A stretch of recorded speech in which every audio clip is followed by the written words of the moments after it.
Vamos a empezar. Bueno, os voy a hacer una pequeña presentación y una introducción para todo el mundo. Presentar a los dos ponentes principales que vamos a tener. José Carlos Díez desde España, profesor de Economía, dirige la cátedra del Observatorio de la Realidad Financiera y bueno, uno de los economistas más influyentes en redes sociales, ha escrito 3 bestsellers, vendió más de 75.000 ejemplares. Y desde México tenemos a Pedro Isidoro González, doctor en Economía, miembro del Sistema Nacional de Investigadores. Bueno, su currículum muy extenso y muy amplio.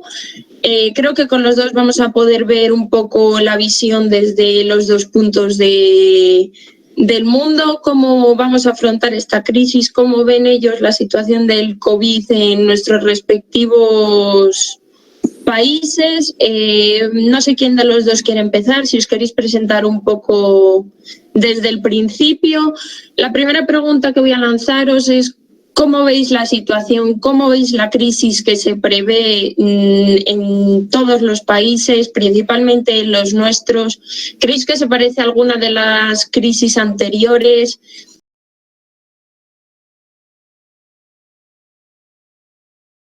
Gusto estar aquí con ustedes, compartir, como dijo hace un momento Ruth. Creo que a pesar de esta situación de coronavirus que puede complicar ciertas situaciones económicas y ciertas situaciones de salud, en este momento parece que estamos más unidos que antes. Las redes sociales y específicamente estos medios electrónicos nos permiten compartir con ustedes puntos de vista en un momento del tiempo todos juntos. Entonces eso me siento congratulado de estar aquí con ustedes. La verdad, ¿cómo veo la situación? La situación pinta bastante mal.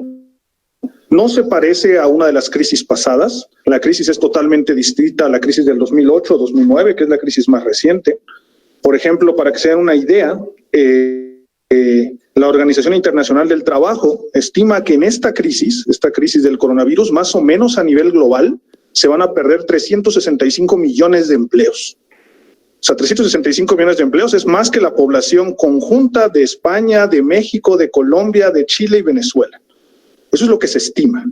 En México en particular se estima, de hecho para datos de abril de este año, que acaban de publicarse un poquito hace algunos días, para México en lo que va del año se han perdido más de 753,000 empleos. Para ponerlo un poquito en perspectiva la situación y que se va más preciso los datos, en la crisis del 2008-2009 se perdieron 667,000 empleos en toda la crisis en México. Entonces quiere decir que en esta época de contingencia, para México ya se han perdido más empleos que toda la crisis del 2008-2009.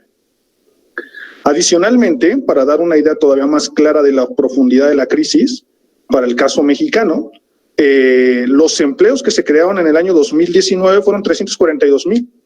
Es decir, en este año, en estos 2 meses de situación de COVID, se han perdido más empleos que todos los que se crearon el año pasado. Entonces eso nos habla de una crisis fuerte, una crisis que va a dejar sin empleo a más de 300 millones a nivel global y que adicionalmente los impactos que tiene son mucho más difíciles que los que se dieron en la crisis del 2008-2009. Hay ciertos sectores que como tal su recuperación va a ser mucho más lenta que lo que se dio anteriormente. Esta crisis del 2009 es una crisis conjunta tanto de oferta como de demanda. Primero fue cierre de empresas por la situación de producciones no esenciales y luego caída de demanda por la cuestión de no poder salir a comprar los productos. Y la recuperación va a ser mucho más lenta por cuestiones psicológicas y por cuestiones de que viajar o de repente al resto del mundo pues ya no va a tener la misma confianza. En México, por ejemplo, el turismo nos va a pegar durísimo. En México, más o menos el 8.5% de nuestro PIB se debe a turismo. Y esto se contrajo en los últimos 2 meses 90%. Me imagino que España también depende enormemente del turismo y eso les va a pegar también a ustedes en gran cuantía. Y la otra es, pues, como dependemos fuertemente de Estados Unidos y la producción norteamericana se ha colapsado, específicamente el sector manufacturero en México con un papel importante y ahorita las cadenas de suministro están paradas, pues eso nos va a pegar todavía más. Entonces, en lo particular veo una crisis muy fuerte, una crisis que en general era necesaria porque lo que hay que priorizar ahorita era el problema de salud. que va a tener consecuencias fuertes, pero creo que podemos salir adelante. Esa es mi visión en general.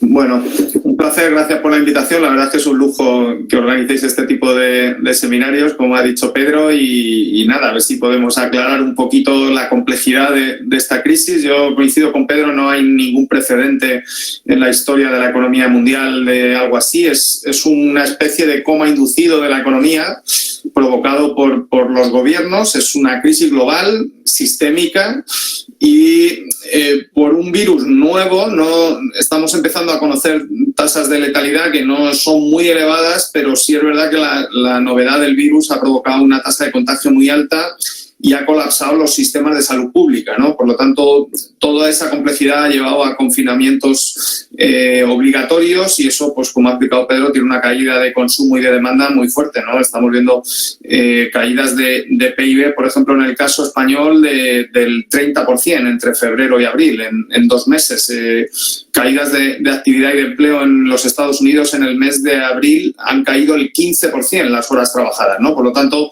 bueno, no hay precedentes. También es verdad que cuando se vaya abriendo el confinamiento, la recuperación será igual de intensa, ¿no? En el momento que se pueda volver a cierta actividad, pues de la nada pues se tendrá que volver a contratar y habrá una recuperación de esa caída del 30%, pues una parte se recuperará. La duda es cuánto no se recuperará, ¿no? Y cuánto tiempo se va a tardar en llegar a los niveles de actividad y de empleo que había en febrero antes del coronavirus. Va a tener mucho que ver con la ciencia y con todo el sector farmacéutico, ¿no? El desarrollo yo creo que la vacuna, lo que se está viendo es que es más compleja, pero parece que todo lo que están contando es que los antivirales, que es un poco el caso del SIDA, el SIDA lleva 40 años sin vacuna, pero tiene antivirales que evitan que fallezca por la enfermedad. En los años 80 el SIDA tenía una tasa de letalidad del 100%, o sea, tener el SIDA era una sentencia de muerte. En este virus es el 1% de tasa de letalidad sobre el total de infectados, ¿no? La mayor parte de los infectados tienen un sistema inmunológico que le permite protegerse del virus, no tiene ni siquiera síntomas de la enfermedad, y hay una parte importante, un 10, un 20%, que sí tiene síntomas y que tiene que ser ingresado y que colapsa los sistemas de cuidados intensivos. Entonces, esa parte de los fármacos y de los antivirales, parece que hay un antiviral en China que va muy rápido, que puede estar en muy poco tiempo en el mercado, y hay otras farmacéuticas que ya han dicho que en el otoño podríamos tener el antiviral. Por lo tanto, si es un virus respiratorio y tiene cierta estacionalidad, no porque el virus no viva en verano, sino que en verano los seres humanos tenemos un sistema inmunológico mucho más activo para protegernos de los virus, y con el frío el sistema inmunológico pierde intensidad, ¿no? Por lo tanto, estaríamos con un fármaco preparándonos para ese rebrote del otoño. Y luego, lo que estamos viendo en los países que mejor han gestionado la pandemia y que menos impacto han tenido en fallecidos y en actividad, son países que han usado mucha tecnología. Son países muy digitalizados, estamos hablando de Corea del Sur, de Taiwán, la propia China, donde tienen una capacidad de prevención rápida, donde tienen una capacidad de identificar a los enfermos, donde tienen una capacidad de autodiagnóstico con aplicaciones en los celulares, donde tienen una capacidad de ir a hacer las pruebas a esos enfermos y confinarles selectivamente, y evidentemente que han gestionado mejor la pandemia. Y, por ejemplo, en Corea del Sur, la estimación del Fondo Monetario de caída del PIB para este año es del 1%, comparado con México, que está en torno al 7%, que seguramente será más, como dice Pedro, en España, que estamos hablando de caídas próximas al 10%, ¿no?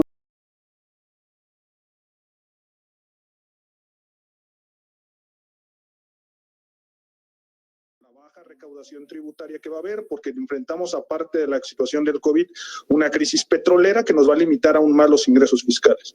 Entonces, en ese sentido, viendo quiénes pueden ser ganadores y perdedores, yo creo que en primera instancia pues todos perdemos. Una situación de una crisis mundial es una situación que nos pega a todos por igual. Se van a perder millones de empleos.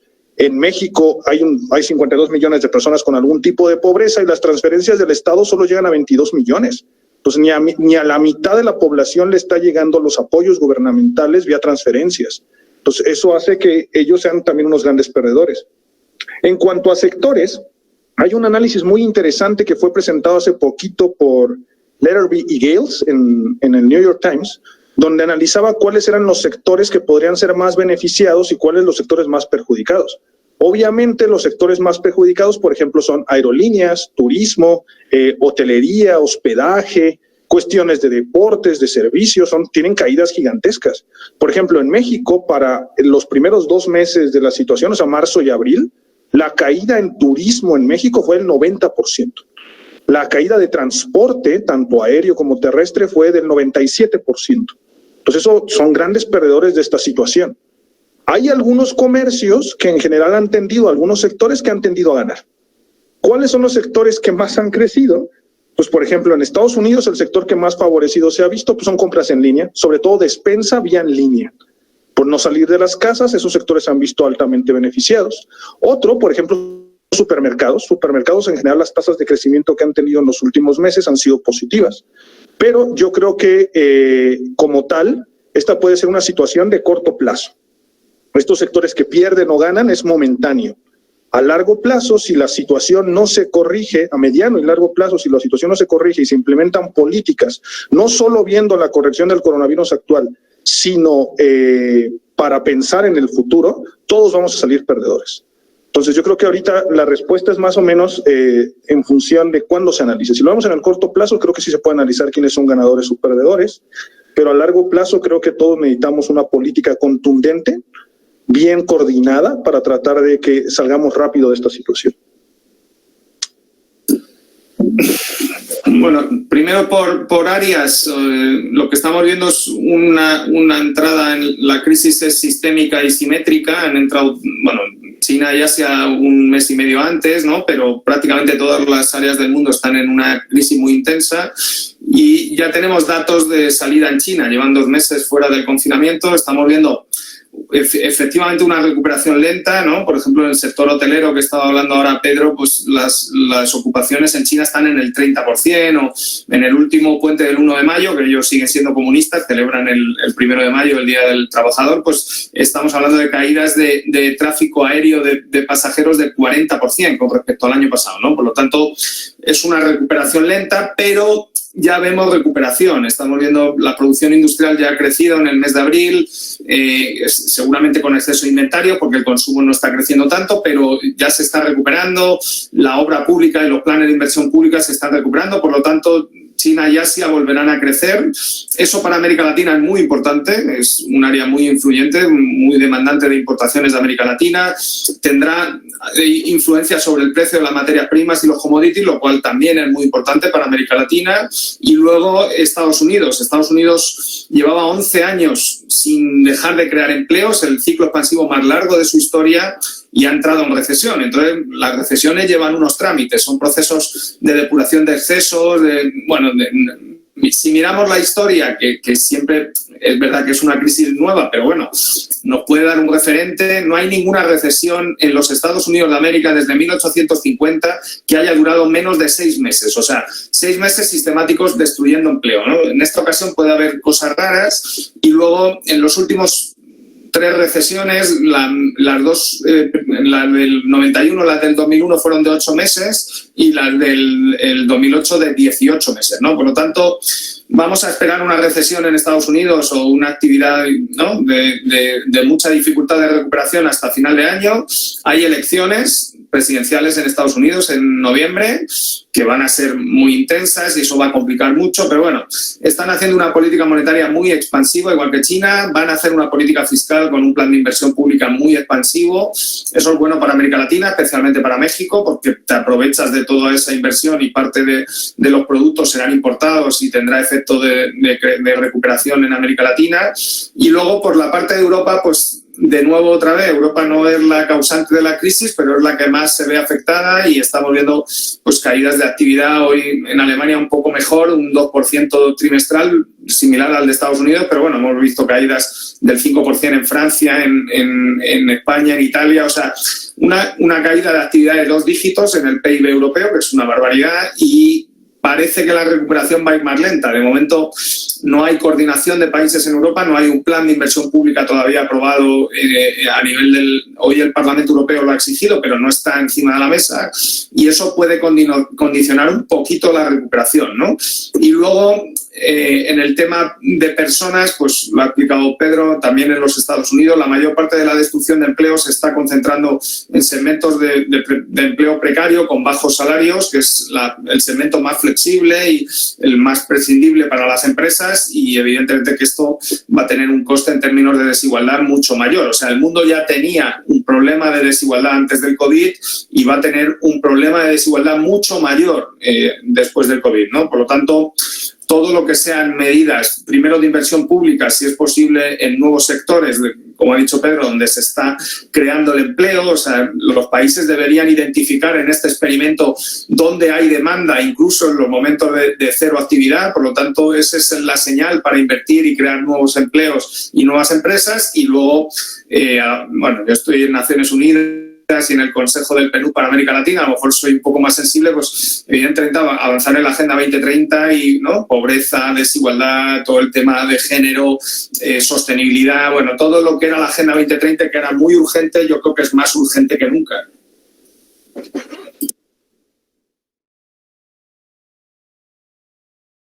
Mira, yo creo que ya desde hace algunos años se ha tratado de establecer que buscar factores de crecimiento o motores de crecimiento interno puede ser una solución.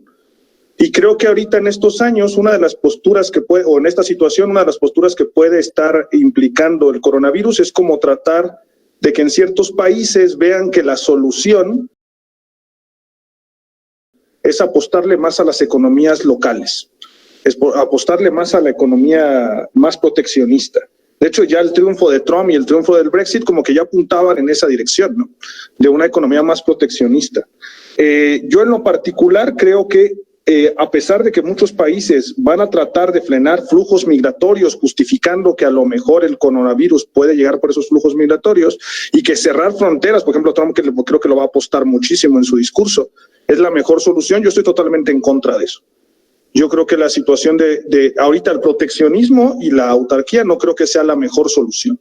Creo que ahora más que nunca se ha demostrado en esta situación del coronavirus que compartir información, que ver cómo otros países avanzaron y ver que no somos autosuficientes tan solo por lo menos en cuestión de salud, nos permite que apostarle a un comercio global siempre es la mejor solución. Creo que sí se debe de apostar siempre a la economía local, pero nunca con medidas proteccionistas. Esa es mi visión. No sé si va en ese sentido la pregunta. Sí, ¿no? Sí, efectivamente, la pregunta iba en ese sentido. Quería ver un poco cómo lo veíais ambos. Pedro ya ha dejado clara su postura. José Carlos, ¿usted cómo lo ve?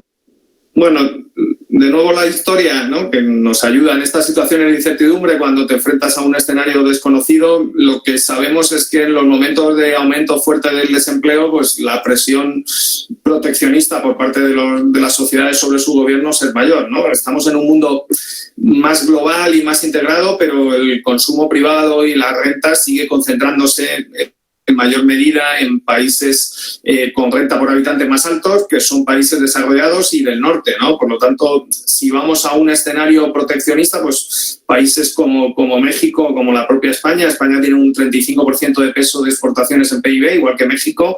Eso te lleva a que países muy abiertos y con menos posición de consumo, o sea, que tienen muchos consumidores fuera de su país, sus empresas, pues saldrían perjudicados, ¿no? Lo que sí es evidente que lo que ha quedado claro es que la globalización no solo lleva aparejados los flujos de comercio, los flujos migratorios, también lleva los virus, y que la globalización exige una gobernanza para hacer frente a la crisis de este tipo, ¿no? Por lo tanto, la tímida reacción del G20, que en 2008 fue muy activo y que en esta ocasión pues prácticamente no está teniendo ninguna actividad. Es verdad que le pilla con la presidencia del G20 a Arabia Saudí, que es un país con poca influencia y no muy bien visto por el resto de países y sociedades desarrolladas. Es una dictadura, ¿no?, autocrática, país, pero bueno, tiene sus peculiaridades, pues evidentemente que eso se ha perdido. Estamos viendo muy buena coordinación en la parte de bancos centrales, ahí sí está habiendo coordinación monetaria y eso está funcionando bien. La Reserva Federal ha abierto líneas de descuento con el tema de los dólares y para evitar, aún así, no está consiguiendo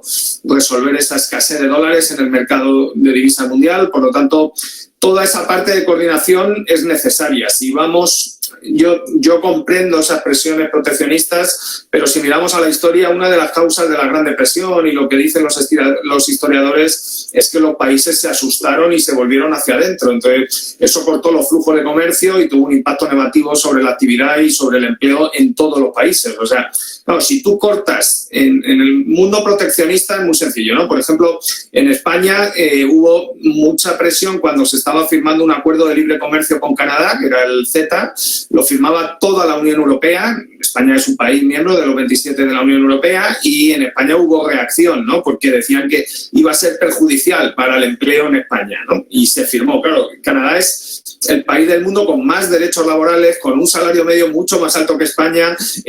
Nuestra balanza comercial con ellos es superavitaria, o sea, les exportamos más y aún así había reacción. Cuando Donald Trump puso impuestos al aceite de oliva y a la aceituna en España, todos los españoles se quejaron de las medidas proteccionistas, ¿no? Por lo tanto, claro, la protección va por barrio, ¿no? Si te toca a ti y te gusta que te protejan, pero cuando le protegen al otro y te quitan el empleo a ti, hubo una anécdota muy buena que yo, ya que estamos con estudiantes de economía, me gustó mucho la pedagogía que hizo Emmanuel Macron en la campaña electoral de las presidenciales francesas. Hubo una tensión muy fuerte con todo el movimiento de los chalecos amarillos, que luego apareció vinculado a todo el movimiento xenófobo de Le Pen y neofascista. Entonces, son muy proteccionistas. De hecho, Le Pen dice que se saldría del euro y que impediría, como Trump, que los españoles pudieran ir a trabajar a Francia, ¿no? O sea, esa es la posición de Le Pen. Y además lo dice abiertamente en su programa electoral. Entonces, Macron en la campaña va a una fábrica y en la fábrica le están esperando con los megáfonos. No llevaban chalecos amarillos todos, eso llegó después, pero eran los mismos, ¿no? Y entonces llega y se pone delante del megáfono con las televisiones y entonces el tipo le dijo que había que proteger aquella fábrica. Entonces le dijo, claro, yo tengo un problema, porque si yo protejo a esta fábrica y los otros países protegen sus fábricas, la fábrica de al lado, que era de Colgate, de Palmolive, que producía pasta de dentífrico para los dientes, tiene un 90% de sus ventas en la exportación. Entonces, ¿qué le digo yo al de la fábrica de al lado, que es proteccionista, que le van a cerrar su fábrica si los otros países obligan a producir la pasta dentífrica en sus países? Entonces, claro, el del megáfono dijo, no, eso no, porque mi hijo trabaja en la otra fábrica, ¿no? Entonces, claro, se desarmó el proteccionismo. Entonces, bueno, yo entiendo que tiene que haber ciertas reglas, que tiene que haber cierta protección, no creo en el libre mercado sin ninguna condición, creo que tiene que haber reglas laborales, creo que tiene que haber reglas ambientales. Por ejemplo, en España, en Europa vamos a sacar un arancel para proteger importaciones de productos que se producen, productos industriales con altas emisiones contaminantes. ¿Por qué? Porque en Europa hay regulaciones que prohíben producir con altas emisiones contaminantes. Entonces, claro, si tú a tus empresas de dentro le pones una limitación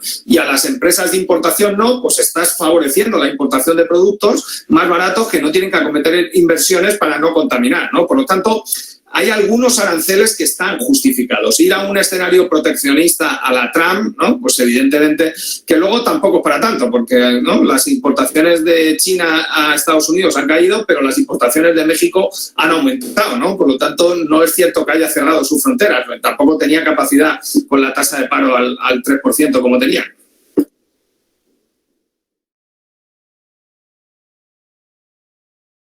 Pero, ¿cuál creéis que debería ser alguna de las medidas más necesarias para salir de esta crisis? O que no caigamos en una crisis tan profunda como la que se prevé. Si quieres acabar tú ya, José Carlos, antes de finalizar, o Pedro, antes de la ronda de preguntas, como queráis. Que siga él, Pedro, por favor. Perfecto, gracias, Carlos, para siguiendo en el mismo tenor. En general, yo creo que las políticas que se deben de implementar, lo digo en general desde la perspectiva de la economía mexicana, debe ser un plan que involucre 3 medidas o 3 acciones. En primera instancia, el primer objetivo que se debe buscar ahorita, y que yo aún no estoy de acuerdo con las decisiones en México de ya levantar el confinamiento, es que lo primero que se debe de apostar es a la reducción del número de muertes. Tratar de reducir el costo de la salud que puede tener esta situación. Ese es el principal objetivo que se debe buscar en todas las políticas ahorita. Yo creo que la salud es lo principal y si tiene los costos económicos que va a tener, pues es un costo que se debe de afrontar. En segunda instancia, la política que se debe de implementar, sobre todo como economías mexicanas, es mitigar el impacto que va a tener sobre los trabajadores más vulnerables. En México, como les comentaba hace un momento, 52 millones de personas tienen un tipo de pobreza. En México, más o menos en los últimos 15 años, el 60% de la población está en la informalidad. Entonces, si de repente tú cierras y confinas a las personas a sus casas por evitar la cuestión de salud, pues eso va a hacer que ciertas personas inmediatamente pierdan sus ingresos y que no tengan ingresos estables, lo que inmediatamente le va a pegar a todos estos trabajadores y va a hacer que la crisis a futuro sea mucho más larga. Entonces, lo que tienes que hacer es una política que intente mitigar ese impacto. Adicionalmente, en México, la mayoría de las empresas son pequeñas y medianas. Y muchas de esas empresas, ahorita ante la caída de la demanda, no pueden soportar 2 o 3 meses de esta manera y van a empezar a hacer despidos. Entonces, yo creo que ahí el gobierno también debe de implementar políticas que busquen apoyar a este tipo de empresas, no solo dándole dinero, porque en las crisis pasadas, como decía Carlos, la historia nos ha mostrado que a veces, sobre todo en México, los apoyos que se han dado ante las situaciones de crisis, en vez de beneficiar al que más lo necesita, tienden a beneficiar a los que menos lo necesitan, tienden a hacer políticas extremadamente regresivas. Entonces, yo creo que en este sentido se debe de apoyar a estas empresas para mitigar el impacto que va a tener esta situación. Y lo digo porque a lo mejor el gobierno mexicano ha sido muy reacio a incurrir en deuda, pero creo que si no incurre en deuda en este momento, a futuro, si todas esas empresas cierran, la creación de empleos va a ser mucho más difícil. O sea, si tú colapsas todo ese sistema productivo, si todas ese tipo de empresas empiezan a cerrar, al momento de reabrir la economía, que se incorporen a esas empresas va a ser más difícil. Entonces vas a tener más gente estando buscando trabajo. Entonces tienes que mitigar ese impacto. Y creo que la tercera política que se debe de establecer es ver también a largo plazo, establecer una meta de crecimiento a largo plazo muy clara, no incurrir solo en deuda por incurrir, porque eso a futuro te puede limitar todavía más la capacidad de maniobra que tienes como gobierno. Entonces tienes que aplicar una política de crecimiento que te permita apoyar a toda esa pequeña y mediana empresa y a todos esos trabajadores vulnerables ante esta situación para que el periodo de recuperación sea mucho más rápido. Eso es en lo que yo me enfocaría. Primero, en la cuestión de salud. Segundo, en mitigar el impacto que puede tener para los trabajadores del sector informal o más vulnerables y las pequeñas y medianas empresas esas políticas actuales. Y tercero, una política coordinada, tanto monetaria como fiscal. En el caso de la economía mexicana se ha visto más una actuación de la política monetaria que de la política fiscal, ¿no? Esa sería mi opinión. Bueno, yo coincido con Pedro, ¿no? Tú tienes, claro, el PIB es el resultado de que hay un stock de empresas que tienen capacidad para producir bienes y servicios, y hay un stock de capital humano, y hay un stock de capital físico, de infraestructura, bueno, toda la parte del capital físico no se va a destruir, ¿no? O sea, esto no es una guerra, porque en la guerra se destruyen los puentes, ¿eh? Entonces, esto no es una guerra, ¿no? Y lo que tienes que proteger es toda la parte de capital productivo y de capital humano lo máximo posible, como dice Pedro, ¿no? Por lo tanto, ¿para qué? Para que cuando salga otra vez del confinamiento y vuelva el consumo a cierta normalidad, pues las empresas estén preparadas para producir bienes y servicios, ¿no? Eso es un poco... Es fácil decirlo, ¿eh? Luego hacerlo no es tan fácil, ¿eh? Pero evidentemente que eso es un poco la idea, ¿no? Y en ese sentido, pues todas las medidas que están tomando los gobiernos, y coincido plenamente con lo que ha dicho Pedro para México, y sería un poco similar para América Latina, ¿no? Los españoles que nos estén viendo, que no conozcan mucho la región, no, cuando hablamos aquí de pobreza y de desigualdad es otra cosa, ¿no? Aquí la tasa de pobreza se mide por una desviación sobre el ingreso medio. Allí en América Latina es la canasta básica, no tienen para comer, ¿no? Es otra tasa de pobreza, ¿no? El equivalente a la tasa de pobreza de México, que creo que está en torno al 35%, Pedro, es el 3% en España de familias que están en carencia severa, ¿no? Por lo tanto, esa situación es mucho más dramática allí y requiere las medidas que ha dicho Pedro. Yo lo coincido plenamente, porque si no, pues habrá estallidos sociales, y todas las revueltas sociales que vimos el año pasado en muchos países de América Latina, pues se intensificarán, ¿no? Porque evidentemente cuando la gente estamos viendo también problemas de suministro, donde sería importante la intervención del Estado. En muchos precios de productos básicos en México y en América Latina están subiendo muy fuertemente, cosa que no está pasando en Europa y en España. Por lo tanto, garantizar los precios que los precios de la canasta básica no suban en una situación de crisis social, ¿no? Con mejoras de producción, apoyo a los productores, toda esa parte pues también es importante, incluso importando de algunos otros países. Y luego está la fase de la recuperación. De momento, lo que hemos visto en todas las políticas económicas, salvo en China, que ya estamos viendo señales de un plan de inversión, es que todo ha sido medidas paliativas. O sea, te has roto la pierna o has tenido un accidente y evitan que te desangres, ¿no? Y te hacen un torniquete. Bueno, vale, eso está muy bien, pero cuando te quiten el torniquete no vas a poder andar, ¿no? Entonces, bueno, lo que decía John Keynes es que hay que hacer, cuando la inversión y el consumo de las familias va a estar tan deprimido por ese entorno de incertidumbre que hemos hablado tan al principio, pues es lógico hacer planes de inversión pública. Ahí la duda es en qué te focalizas, ¿no? Y mandar un mensaje que yo creo que la Unión Europea ha dado el tono bien y ha tocado bien donde hay que tocar, y yo creo que América Latina tiene que ir por ahí. Ha habido un cambio tecnológico brutal en los últimos 10 años en el sector energético. En el siglo XX la forma más barata de producir electricidad era con combustibles fósiles, principalmente petróleo. En este momento la forma más barata de producir electricidad es con el sol. El sol tiene una ventaja, que solo tienes que poner la inversión y la placa en un tejado, por ejemplo. Tienes un coste de inversión muy fuerte el primer año, la placa produce durante 20 años y el coste marginal de producción de la placa es cero. El precio irá a cero porque el coste marginal es cero, ¿no? Por lo tanto, todas las placas que puedas poner en América Latina a corto plazo serán un plan de inversión. Es un empleo muy poco cualificado, lo cual puede servir a sacar a gente de la informalidad, crear políticas de formación profesional, formar a esos jóvenes que están en la informalidad que pueden pasar al sector formal y que se pongan a poner placas por todos los tejados de América Latina, especialmente en los edificios públicos, y eso tendría un impacto duradero en el largo plazo de una política de oferta muy de aumento de productividad, ¿no? Evidentemente que los países petroleros pues lo van a pasar mal, pero ese cambio tecnológico ya está. Eso va a ir asociado a un cambio en la movilidad eléctrica. Eso todavía no está. La tecnología de movilidad eléctrica es inmadura, los coches son caros todavía, pero en 2 o 3 años va a haber muchos coches eléctricos en el mercado, muy competitivos, donde vas a poder hacer las recargas muy rápidas como los móviles y donde te vas a poder mover con unos costes de nuevo marginales cero. O sea, cargar una batería de un coche eléctrico en España cuesta 4 euros. Cargar un depósito de un coche normal cuesta 70, ¿no? Entonces, no es competencia, ¿no? Entonces, bueno, pues evidentemente que va a ser un shock. Entonces, países como México o España, que tienen una industria del automóvil y de contraparte muy fuerte, pues tienen que invertir en tecnología y atraer esas nuevas inversiones.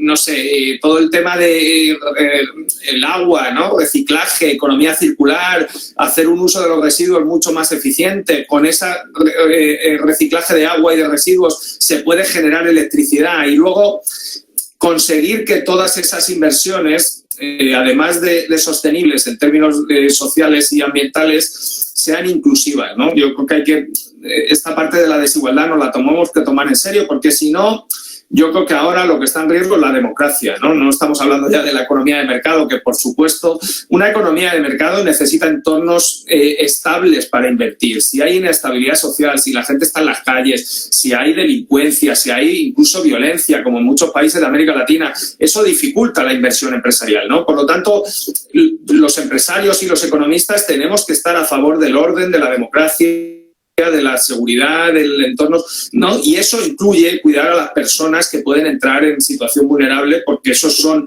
un foco de inestabilidad que se puede encargar la inversión y el empleo, ¿no? Por lo tanto, tener una visión, y si puede ser global, ¿no? Pues mejor, pues evidentemente que ayudaría mucho a salir de la crisis. Bueno, pues no sé si Pedro querrás decir algo. Solo para complementar por lo que me comentaba Carlos, exactamente en México más o menos hay 30 millones de personas que no tienen ni siquiera el ingreso suficiente para acceder a la canasta básica. Entonces más o menos en México anda alrededor del 23 o 24% la población en pobreza extrema.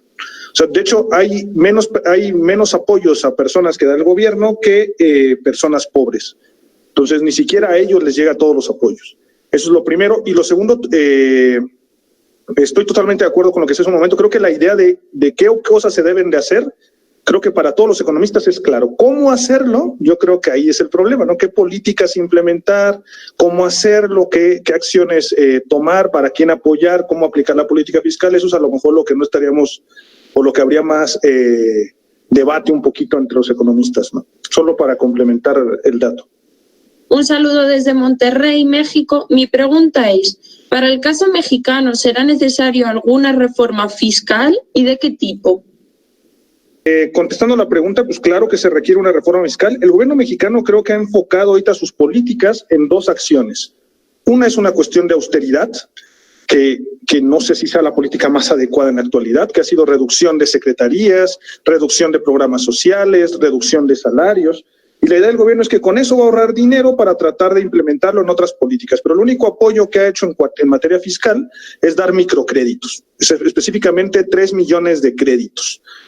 Pero alrededor de créditos de $1,000 por empresa. Esa política yo creo que en primera instancia pues es muy pequeño el impacto que $1,000 le puede dar a una pequeña mediana empresa. 25,000 pesos no te va a ayudar absolutamente para nada, y que inclusive le estás cobrando una tasa por ese crédito, o sea, del 6%. Entonces ahorita muchas de esas empresas probablemente no sobrevivan, entonces le estás dando créditos para que se endeuden a empresas que probablemente no sobrevivan. Entonces yo creo que ahí sí se debe de aplicar políticas fiscales que traten de apoyar a la empresa. Yo en lo particular creo que la mejor política que se debe de hacer o en materia fiscal debería ser apoyos condicionados a pequeñas y medianas empresas en México, que cuando demuestren que no están despidiendo trabajadores, que es algo que ya el Consejo Mexicano Empresarial y varios economistas como Santiago Levy han mencionado y Gerardo Esquivel, apoyos condicionados a las pequeñas y medianas empresas en cuanto a condonación de impuestos, en cuanto a obligaciones patronales, siempre y cuando estas empresas demuestren que no despiden trabajadores, o un apoyo compartido de cierto salario por parte de empresa y gobierno para no generar destrucción de empleo. Yo creo que es la política que en materia fiscal se debería de implementar. ¿Sí? Muchas gracias, Pedro. Yo creo que se refería a la parte tributaria y de impuestos, ¿no? Es verdad que México es un país de ingreso medio y tiene una tasa de presión fiscal muy baja, ¿no? Por debajo de los países de su renta por habitante, de los más bajos, está en el 23% el año pasado y se va a ver afectada, ¿no? Evidentemente que en medio de una recesión de esta magnitud, ¿no? El efecto de subir impuestos tiene un efecto contractivo muy fuerte, por lo tanto en este momento no. En el momento que se estabilice y haya cierta recuperación va a haber déficit y deuda pública muy alta y evidentemente que va a haber que subir los impuestos en todos los países, ¿no? México tiene un problema de informalidad que le baja su capacidad de recaudación, por lo tanto de nuevo la tecnología, los datos, la inteligencia artificial y toda esta revolución te puede ayudar, las aplicaciones de los celulares. Hay que hacer muy fácil el pago de impuestos y hay que empezar por fases de informalidad, de pago de impuestos muy bajo, ¿no? Ir aflorando esa bolsa de informalidad, y yo sé que es muy complicado y que la crisis lo va a hacer más complicado, pero hay que hacerlo, y luego evidentemente pues poco a poco ir a una reforma fiscal integral con unos impuestos que permitan la inversión pública, pero que permitan garantizar cierta devolución de la deuda primero y luego cierta sostenibilidad de financiar los gastos mínimos. Yo creo que todo, sobre todo en América Latina, ¿no? Por supuesto lo sanitario ahora en una pandemia, pero sobre todo la educación, ¿no? Yo, si tuviera que hacer 3 políticas en América Latina para el futuro, haría educación, educación y educación, porque lo que vemos es que la mayor desigualdad y la informalidad va vinculada a la educación, ¿no? La gente que tiene menos recursos tiene menos capital humano porque ha tenido menos años de educación. Entonces, todo lo que hagas hoy ahí, ¿no? Que es con aumento de impuestos, será inversión en stock de capital humano que generará PIB y recursos públicos en el futuro, ¿no? Por lo tanto, yo creo que esa parte tendrá que venir, pero no ahora. Habrá que esperar a que llegue la recuperación. Vale, tenemos muchas preguntas más, pero la siguiente, y yo creo que va a ser la última la que nos dé tiempo. Desde México también nos preguntan que cómo creemos que va a impactar a España y a México una recesión económica por parte de Alemania. Sabemos que Alemania es el principal motor económico de la Unión Europea y en el mercado de las divisas, en el turismo, en el comercio internacional, en algo nos tiene que influir que el principal motor decaiga. ¿Cómo lo ven ustedes? Contesto yo si quieres, Pedro. Bueno, España mucho. Alemania es un país muy exportador con muy poca demanda interna, pero tiene mucho efecto arrastre de importación de bienes intermedios para el resto de países de la Unión Europea, ¿no? O sea, se venden muchos coches alemanes en China y muchas de las contrapartes se hacen en España, ¿no? Por lo tanto, ese impacto va a ser muy fuerte. Para México, cero. Vamos, Alemania es un país pequeño y el impacto en el comercio mundial y en la relación con México es cero. México tiene que mirar al norte, como dijo Porfirio Díaz, ¿no? Tan lejos de Dios y tan cerca de los Estados Unidos de América. Pedro.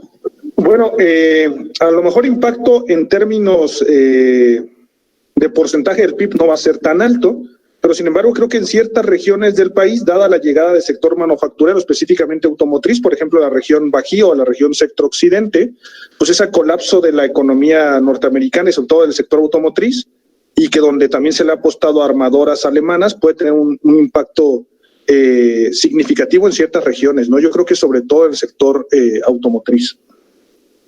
No tan fuerte, pero sí algo. Bueno, como nos sobra un momentito, vamos a contestar ya ahora sí a la última pregunta. Os preguntaban que respecto a la pregunta que os habían realizado al principio, que cómo se puede implementar una política fiscal sin poner en riesgo la estabilidad de las finanzas públicas. O un poco metido en el mismo saco del apoyo fiscal, si las grandes empresas deberían estar discriminadas de estos apoyos fiscales. Sí, ya para concluir, antes de que se tenga que finalizar. Si quieres, Carlos, contesto un poquito. Mira, esa política fiscal, las estimaciones que he visto, de repente, de apoyar a las pequeñas y medianas empresas condicionando apoyos al no despido de trabajadores, Esquivel hace poco mencionaba, su gobernador del Banco de México, que en general representaría ese apoyo como parte del PIB 1.8%. Entonces, para una economía como la mexicana, 1.8% de deuda no pone en riesgo a las finanzas públicas. Yo creo que la implementación no pondría ningún riesgo a la finanza pública como tal. No se debe discriminar a ninguna empresa. Lo que sí es posible es que lo que sí es más interesante es que de repente la pequeña y mediana empresa, el tiempo que puede soportar la situación del confinamiento es mucho menor que la grande empresa. Entonces yo no quiero decir que se discrimina a la grande, sino que ahorita se debe de focalizar los apoyos a las empresas más vulnerables. Y esas empresas más vulnerables precisamente son la pequeña y la mediana empresa. Esa es mi opinión, o sea que no afecta. Lo que sí es que se va a incurrir en deuda, eso es un hecho, por más que el presidente de la República diga que México no quiere incurrir en deuda, tan solo de forma matemática como se calcula la deuda, pues vas a incurrir en deuda naturalmente. O sea, la deuda en México se calcula como la deuda interna más deuda externa por el tipo de cambio entre el PIB. Pues tan solo esa fórmula, porque el tipo de cambio se ha depreciado enormemente y el PIB va a bajar, ya va a implicar que tienes más deuda. Entonces, pues yo creo que se debe de implementar ya la política con el afán de proteger esos empleos y que a largo plazo no te vaya a afectar. ¿Me da tiempo? ¿Contesto, Ruth? Sí, contesta. A ver, son menos 6 minutos, un poco de forma breve antes de que se vaya Pedro y ya finalizamos. Bueno, pues a ver, claro, la pregunta es la pregunta del $1.000.000, ¿no? ¿Dónde está el punto de ruptura? La verdad es que los economistas, bueno, yo me he dedicado toda mi vida al análisis y he trabajado en los mercados financieros y como decía Sócrates, solo sé que no sé nada, ¿no? Tenemos que ser humildes, sabemos muy poco del fenómeno financiero, son comportamientos muy complejos de predecir. Por ejemplo, en 2017 Argentina emitió un bono a 100 años, ¿no? Y en 2019 tuvo que pedir un rescate al Fondo Monetario Internacional, ¿no? Y el mismo inversor que le había comprado un bono a 100 años luego le dejó tirado y no renovó los vencimientos de deuda, ¿no? Entonces, ¿qué haces, no? Yo creo que ese es el punto. Por eso siempre tienes que tener un punto de prudencia en la política fiscal y coincido con Pedro, ¿no? Y concentrar muy bien los tiros porque tienes muy poco margen de política fiscal en América Latina y ante un escenario de crisis de deuda que empieza a haber, ¿no? Solo voy a dar un dato. En el 2008 hubo 23 países que solicitaron ayuda financiera al Fondo Monetario Internacional. En este momento hay casi 100.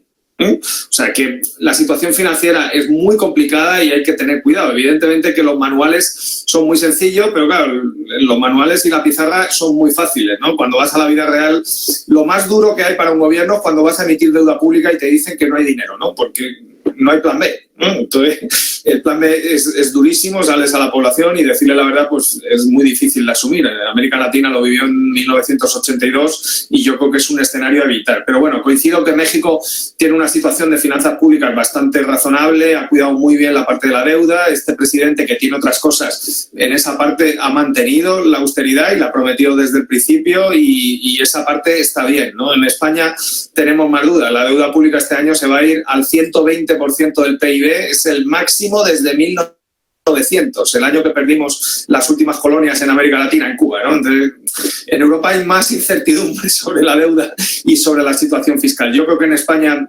el gasto público, que va a tener un crecimiento este año desproporcionado, es insostenible, y si tienes que atender gasto sanitario y el gasto de los ERTEs, pues otras partidas las tienes que recortar, porque si no vamos a ir a una crisis de deuda pública como la del 2010 y el 2012 muy fuerte. Bueno, pues antes ya se ha hecho la hora, dar expresamente y reiteradas veces las gracias. Ha sido un placer teneros aquí a los dos, poder conversar durante una hora, ver cómo, aunque parece que estamos muy lejos, realmente el punto de vista es prácticamente el mismo, y ver cómo todos los países ahora creo que van a luchar por salir de esta y salir adelante de la mejor forma posible. Y nada, de verdad, daros las gracias, creo que de parte de España. Está aquí Óscar de parte de México, que imagino que os querrá dar las gracias. Y nada, poco más que decir. No, igualmente que Ruth, Óscar. muchas gracias a los dos por estar aquí, al doctor Pedro, a José Carlos, la verdad fue muy enriquecedor. A todas las personas que pudieron escuchar, la charla la pudimos grabar, la vamos a subir próximamente a alguna plataforma, ya sea YouTube o alguna otra, para que quienes no pudieron entrar la puedan ver. Y pues nada, muchas gracias. Vamos a seguir teniendo estos eventos tanto con España como con Colombia. Vamos a seguir trabajando en estas charlas internacionales, entonces los esperamos nuevamente. Un placer, y estudiar mucha economía y aprovechar la crisis para aprender, ¿eh? No vamos a tener muchas de estas para aprender y vamos a necesitar muy buenos economistas, así que ánimo. Estimada Ruth, estimado Óscar, José Carlos, un gusto poder apoyarlos. Ha sido un honor poder platicar aquí con ustedes, y para todos los que estuvieron atendiendo la conferencia, pues la verdad, aprovechar, como dijo hace un momento José Carlos, apostarle a educación. Pues ahorita, qué mejor momento para hacerlo, y que en estas circunstancias, estos medios nos permitan acercarnos cada vez más como economistas. Muchas gracias a todos. Genial. Muchas gracias a todos.